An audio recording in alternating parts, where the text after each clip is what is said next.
तो जो क्वेश्चन सबसे इंपॉर्टेंट पूछा जाता है पेयर ऑफ लीनियर इक्वेशन में, ये पूछा जाता है और ये बोर्ड के हिसाब से बहुत इंपॉर्टेंट है और लगभग लगभग हर साल ये क्वेश्चन पूछा जाता है कि आपको दो इक्वेशन दे दी है इस फॉर्म में, ठीक है, ये a1x b1y प्लस c1। अब इसमें a1 मैंने पिछली वीडियो में बताया था कि a1 b1 c1 ये नंबर के फॉर्म में होते हैं और x y वेरिएबल होंगे। x y की वैल्यू आपको जैसे जरूर निकालनी होती है, ठीक है।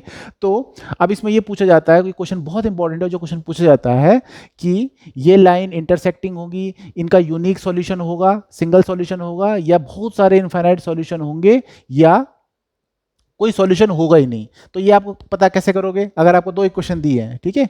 तो इसकी कंडीशन, तीन कंडीशन है, ये बिल्कुल आप बिल्कुल याद कर लो, इसको लिख लो कि अगर इन दोनों के कोफिशिएंट का रेशियो, आपको रेशियो निकालना है एक्स के साथ जो लगा हुआ है कोफिशिएंट नंबर जो है वो, और डिवाइड बाय दूसरी इक्वेशन का कोफिशिएंट जो है, उन दोनों का रेशियो निकालोगे और इसका रेशियो निकालोगे b1 अपॉन b2 जो इसका कोफिशिएंट है।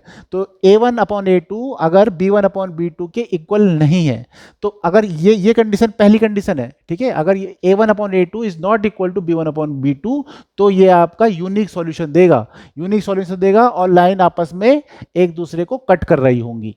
तो पहली कंडीशन। और दूसरी कंडीशन क्या है कि अगर तीनों रेशियो निकालोगे a1 upon a2 b1 upon b2 और c1 अपॉन c2, अगर ऐसा है तीनों एक दूसरे के इक्वल हैं, तीनों रेशियो निकालोगे, तीनों ये जो फ्रैक्शन है ये इक्वल है, तो इसका मतलब ये जो पेयर है ये कोइंसिडेंट लाइन है, एकदम एक दूसरे पे मर्ज कर रही हैं, ठीक है। और इस कंडीशन में आपके इनफाइनाइट सॉल्यूशन होंगे, इनफाइनाइट सॉल्यूशन होंगे बच्चों।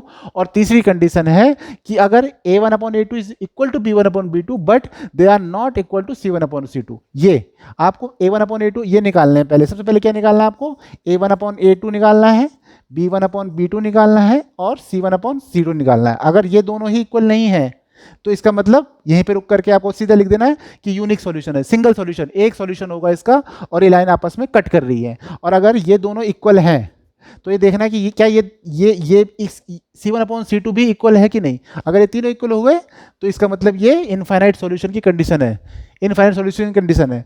अब और अगर ये वाली कंडीशन आती है, इसका मतलब इसका कोई सॉल्यूशन नहीं होगा और ये पैरेलल लाइंस की कंडीशन होगी कि लाइन, दोनों लाइनें एक दूसरे की पैरेलल है बच्चों। ये बहुत इंपॉर्टेंट है। अब हम एक एग्जांपल के थ्रू इसको समझते हैं।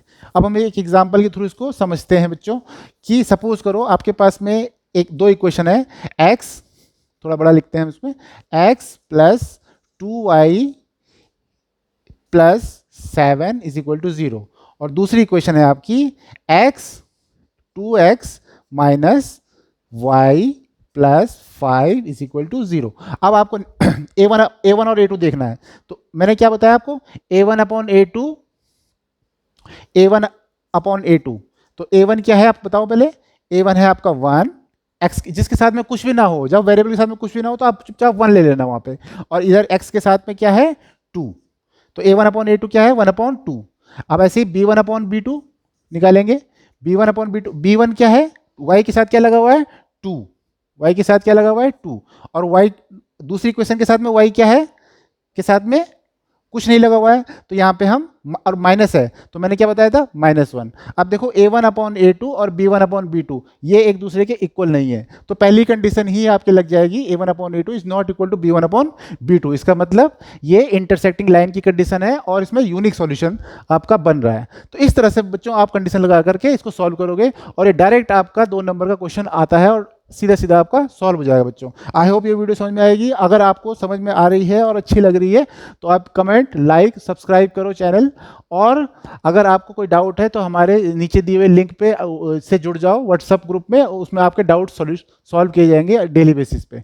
ओके बच्चों।